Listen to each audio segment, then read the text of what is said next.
We've always been here, in the footnote of history.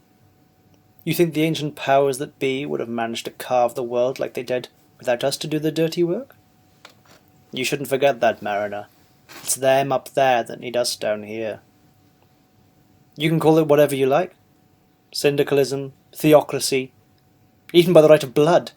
But regardless of how it is they get there, there's always someone at the top. The order of that is what makes the world go on. Now, you're saying you've gone off your route, and far be it from me to tell you your own business. But you better not be getting too fond of these barbarians. Know thyself. It's one of those Delphic maxims. You're beholden to the council, so don't go getting too many sympathies for the feral folk. It was odd to find another man from the Commission, especially this far away from any western port, though he soon explained that he was visiting Derby as a diplomat.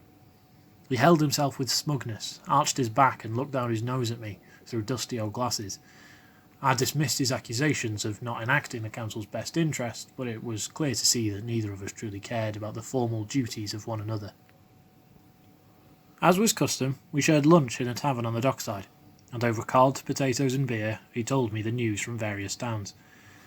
He was especially delighted to tell me about the excavation in Chester, reclaiming ancient artefacts that could prove to be of some cultural significance.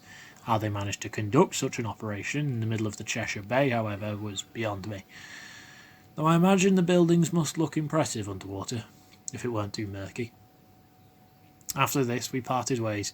He left to go about some business, whereas I decided to take a bottle out to the yard. I enjoyed what remained of the sunlight, though my mind was unable to escape how much I desired to be back in the wilds.